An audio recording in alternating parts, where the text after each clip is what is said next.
hier einmal drum.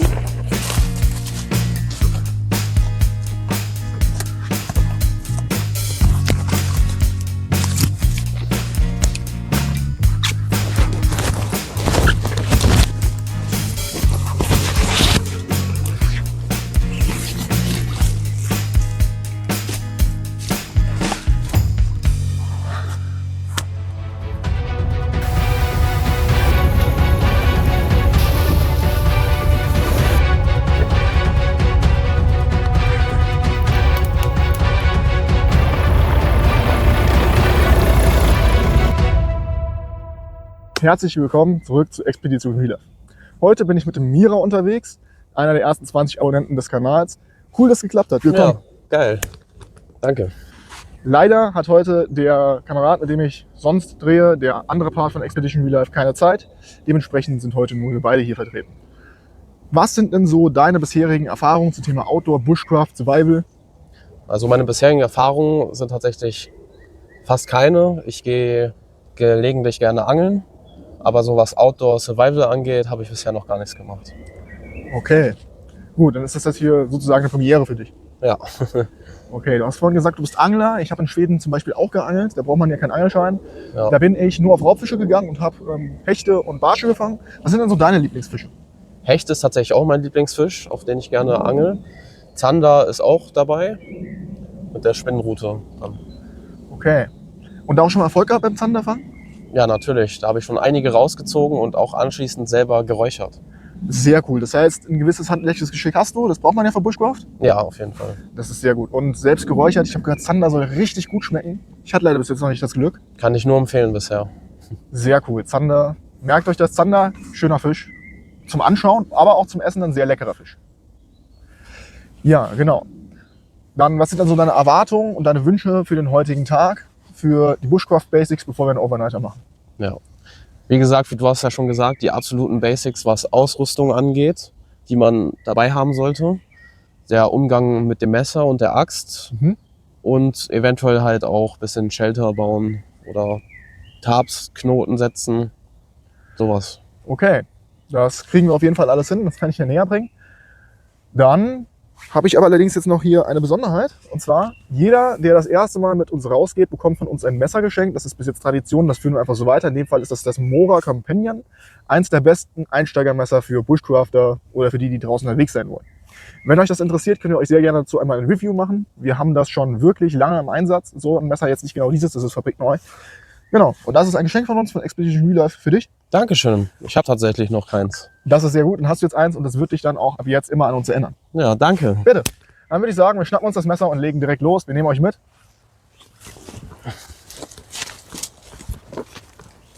Gut, wir fangen jetzt einmal mit wirklichen absoluten Grundbasics an. Die absoluten Grundbasics sind quasi in jedem Survival-Handbuch zu finden. Und zwar 5 Punkte. Nämlich einmal Shelter, Water, Fire und Food. Genau in der Reihenfolge. Und die Reihenfolge ist, je nach Gebiet, in dem du bist, den Gegebenheiten anzupassen. Wir kümmern uns jetzt um den ersten Punkt, Shelter. Dafür habe ich hier einmal bereitgelegt, was wir brauchen, um das euch jetzt einmal zu zeigen. Es geht jetzt primär um die Abspannmöglichkeiten.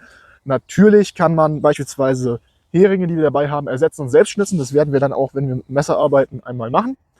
Jetzt hier geht es wirklich nur darum, einmal wirklich die Basics zu lernen vom Abspann her und die Knoten. Okay. Richtig. Wir haben einmal dabei 10 BW Heringe. Die sind wirklich gut, die habe ich aber auch selbst modifiziert. Das zeigen wir gleich einmal noch im Detail. Wir haben einmal ein Kletterseil dabei für die Knoten, wenn man die vorführt, damit die besser verstanden werden von der Visualität. Wir haben ein Tarp dabei, das ist in dem Fall tatsächlich das original britische Armeebascher. Ein sehr qualitativ hochwertiges Tarp. Und wir haben einmal hier in der Tasche Paracord dabei, das ist nämlich das eigentliche, womit man Zelte abspannen würde, Tarps abspannen würde. Paracord hat eine sehr, sehr hohe Reißfestigkeit und ist damit eigentlich die perfekte Schnur für Bushcraft. Klein, kompakt und auch gut zu knoten. Geil. Alles, was man braucht. Alles, was man für den ersten Part jetzt braucht, genau. Dann legen wir jetzt einfach mal los. Ja. So, als allererstes wollen wir uns ein Shelter bauen. Dafür nehmen wir uns ein Tarp, entwickeln das erstmal ein bisschen, suchen uns den passenden Baum und gehen einmal drum herum. So, warte mal. Welchen Knoten brauche ich überhaupt? Das ist gar kein Problem, dafür haben wir schon mal ein Knotenvideo gemacht. Das findet ihr hier oben einmal angepinnt. In dem Fall nehmen wir den Mastwurf. Du hast die Seile schon richtig genommen. Jetzt nimmst du deine linke Hand und schlägst über die rechte drüber. Ja. Richtig, du wirst aber bei dem Baum noch ein bisschen mehr Seil brauchen. Dementsprechend ziehst du hier mal ein bisschen nach. Ich helfe dir. Okay. Genau. Jetzt hältst du mit einer Hand vorne den Knoten fest. Richtig. Gehst einmal um den Baum drumherum. Wichtig, es muss unter das andere Seil. Habe ich? Jetzt, wenn du das hier richtig hältst, entstehen zwei Ösen. Es steht eine obere und eine untere. Ja. Durch die untere muss das Seil durch. Habe ich. Jetzt ziehst du das Ganze einmal fest. Bisschen Ich helfe dir. Ich tue das hier noch ein bisschen nach oben. Genau. So. Und dann sieht man hier passend einen Mastwurf. Der ist korrekt so. Sehr gut. Sehr schön. Jetzt brauchen wir als nächstes den Feuerwehr-Angstknoten. Erinnerst du dich noch an den? Ja, aus deinem letzten Video. Und zwar nehmen wir uns die beiden Seile so, gehen einmal so rüber, dann Unten drunter durch, unten drunter durch. Und der letzte Schritt, wie war der nochmal? Genau. Es gibt zwei Ösen, es gibt die da und die hier. Du musst durch die hier wieder durch von oben. Okay. Ungefähr eine Handbreite, sagtest du. Zack, Genau, richtig. haben wir. Ah, es wird jetzt über eine Handbreite, 1,5. Ja, Aber das ist auch okay. bin natürlich Anfänger. Richtig, aber es hält trotzdem. Wenn man jetzt hier noch mehr Seil hat, wie hier zu sehen, wir haben 2 Seil, könnte man einen zweiten Feuerwehr-Angstknoten und einen dritten dran machen, um das Seil zu sichern, aber es reicht einer. Denn wenn wir jetzt hier mal wieder dran ziehen fest, dann kommt erstmal der Ast entgegen. Aber dann sieht man schon, würde der Knoten aufgehen, wenn wir hier nicht die Klemmwirkung hätten, ein Seil, das nach oben geht. Ja. Das war der eine Baum. Jetzt zeigen wir euch einmal den Knoten am anderen Baum für eine Ridgeline. Nächster Baum, nächster Knoten. Erinnerst du dich noch, was wir jetzt für eine Ridgeline brauchen? Nee, tatsächlich nicht. Den Topsäge-Schotstick. Erstmal musst du hier mit dem Seil noch ein Stück nach unten gehen. Ja. Ein kleines. So eine Art, genau. Das müsste jetzt ungefähr dieselbe Höhe sein, das ist es. Richtig, jetzt gehst du einmal um den Baum drumherum. Ja. Das passt so. Vorher ist der Topsäge-Schotstick jetzt eigentlich ganz einfach. Du legst das Seil hier oben drüber. So. Ja. Kannst dich jetzt erinnern, wie es weitergeht. Hinten rein. Du bist Angler, wieder Vorfachknoten. Einmal, genau. So, dreimal dann. Dreimal, In nicht dem 7-mal. Ja, beim Angeln, beim Vorfach macht man 7-mal. Richtig, genau. Hier nur 3-mal. Haben wir schon? Hast du schon, genau. Jetzt legst du das Seil in dem Fall hier unten drunter durch, unter der Seite. Mhm. Und steckst es von oben jetzt wieder in die Öse. Nein, Ja. das ganze Seil muss erst drumherum. Genau. Ja. Durch. Zusammenziehen. Und jetzt haben wir einen Topsäge-Schotstick zu erkennen daran, dass du ihn festziehen kannst, Ja. wie du siehst. Und haben dann jetzt hier Zug auf der Leine. Das war's. Ja. Dann kommt Jetzt- auch der Feuerwehr-Angstknoten immer. Nein, den brauchst du nicht sichern Nee. mit Feuerwehr-Angstknoten. Jetzt machen wir noch mal Folgendes. Ich gebe hier noch mal ein bisschen Zug drauf und du ziehst den Knoten noch mal fest. Das wäre richtig. Nein, du musst am Knoten halten und den verschieben. Nach In hinten? meine Richtung. Nee, in meine Richtung. Genau. Zieh. Weiter. Genau. Jetzt haben wir nämlich eine richtig schön straffe Ridgeline. Spannung. So wie es sein soll. Ja. Die Ridgeline ist gespannt. Das ist toll, das ist schön. Jetzt gehe ich einmal kurz nochmal auf Punkte ein, die man beim Lagerplatz beachten sollte. Das eine ist einmal die Bodenebenheit. In dem Fall haben wir hier einen schiefen Hintergrund. Das sieht man, denke ich, auch ganz gut. Dementsprechend ist unser Boden so. Sieht man das? So. Das ist suboptimal. Zum einen, wenn es regnet, fließt das Wasser uns in unseren Shelter. Oh. Ja. Zum anderen ist es wichtig, dass man mit dem Kopf nach oben schläft, wegen der Blutzirkulation. Und wenn man dann halt so halb schief liegt, kann es sein, dass man ganz gerne von der Isomatte runterrollt. Achtet darauf, schlaft bei so Böden in der Hängematte oder alternativ sucht euch möglichst einen geraden, ebenen Boden. Das ist immer die beste Möglichkeit. Ganz wichtig ist auch, dass man auf sogenannte Witwenmacher aufpasst bei der Lagerplatzsuche. Das sind zum einen lose Äste beispielsweise oben in den Bäumen. Wir haben hier keine tatsächlich. Oder umgeknickte Bäume, wo oben der Blitz eingeschlagen ist, die Bäume einmal umgeknickt sind. Die gehen nämlich auch ganz, ganz einfach ab und können auf einen hinabfallen. Oder wie hier, das ist der schlimmere Part, man hat eine relativ große freie Fläche. Dann kann der Wind nämlich die Bäume angreifen und dann fallen die Bäume um. Das sieht man auch ganz schön. Wir haben hier 1, 2, 3, 4, 5. Ich kann gar nicht alle Zu viele. zählen. Mehr als 5 umgefallene Bäume vor uns. Also hinter der Kamera liegen 2 umgefallene Bäume, die es entwurzelt hat. Das ist ein wirklich schlechter Lagerplatzspot. Hier würden wir in echt kein Shelter aufbauen. Es geht jetzt wirklich nur um die Demonstration der Abspannmöglichkeiten. Jetzt schnappen wir uns das Tarp. Das haben wir einmal vorbereitet, schon mal aus der Packung rausgenommen. Schnappt ihr das mal? Das wäre einmal das hier. Genau, richtig. Tun das einmal schön ausbreiten.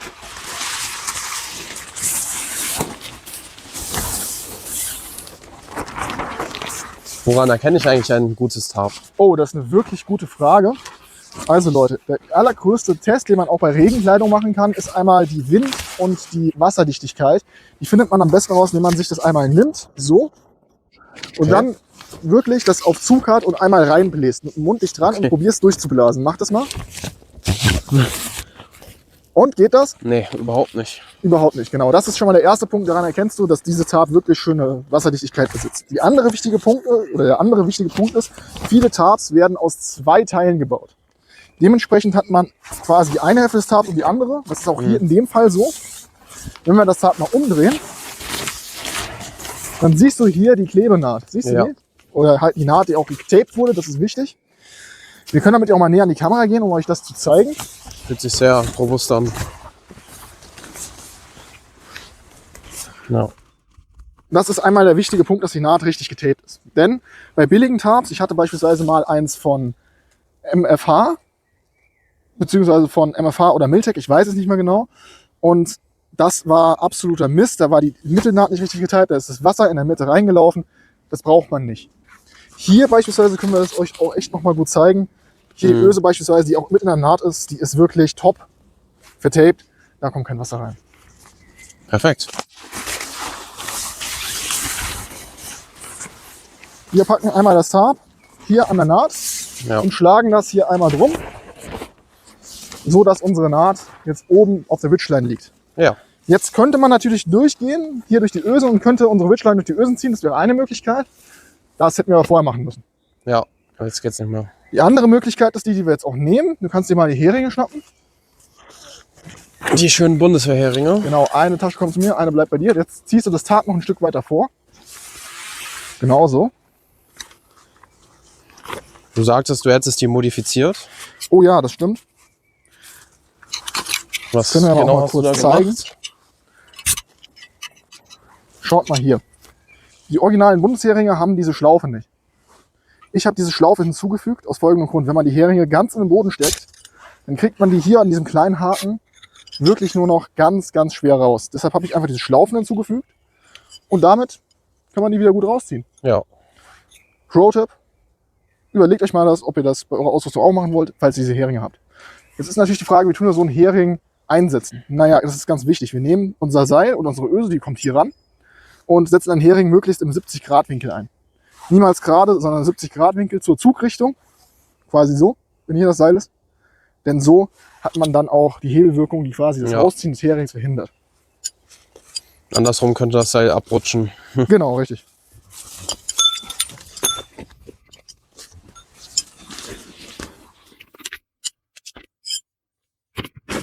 Jetzt hältst du das Tarp hier vorne fest, wenn du soweit bist.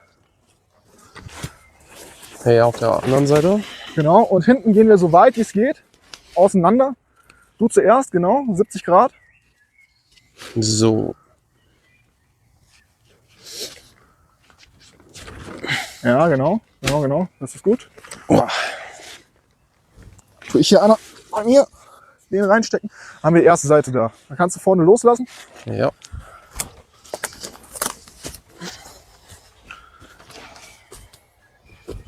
Die zweite Seite. Die zweite Seite, genau.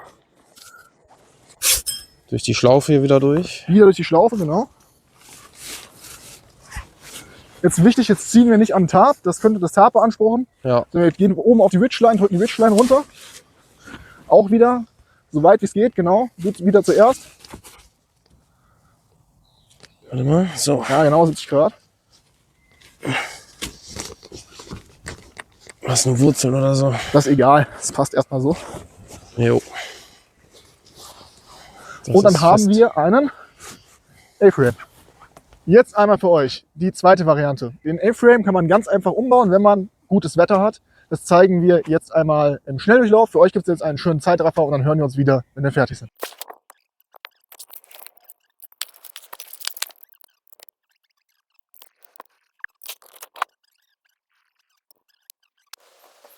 So, da sind wir wieder. Das ist die zweite Variante, wie man einen A-Frame ganz einfach und schnell umbauen kann.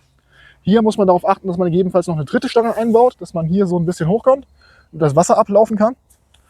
Genau, und das ist halt für schönes Wetter ganz cool, weil dann kann man sich hier einfach entspannt drunter hocken, kann schnitzen, kochen, passen dann auch 2 Personen ohne Probleme drunter. Ganz entspannt hier. Diese Tab-Auf-Variante hat auch einen ganz speziellen Namen, den habe ich aber tatsächlich vergessen. Genau. Und das war einmal die Sektion Shelter. Wenn ihr weitere Fragen habt zu der Sache, dann schreibt es gerne in die Kommentare. Wenn ihr mal mehr Tab-Auf-Varianten sehen wollt, beispielsweise mit einem 3x3 Meter Tab, was man da sonst noch so machen kann, schreibt es auch gerne in die Kommentare, dann zeigen wir euch das. Und dann sehen wir uns im nächsten Video wieder, wo wir mit den nächsten Basics weitermachen. Und wenn ihr nichts verpassen wollt, Abonniert den Kanal und werdet Teil der Expedition.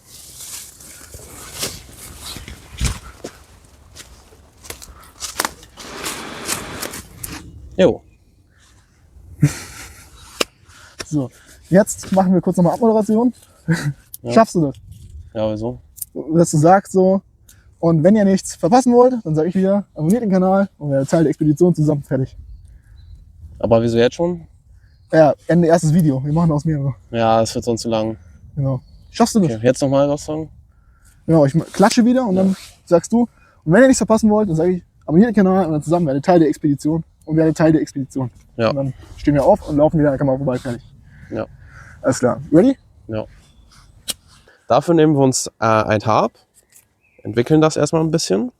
Die erste Sache, der Survival, ja, okay, einmal neu. Gut, dann schnappen wir uns jetzt das Messer und legen einfach mal los. Jo.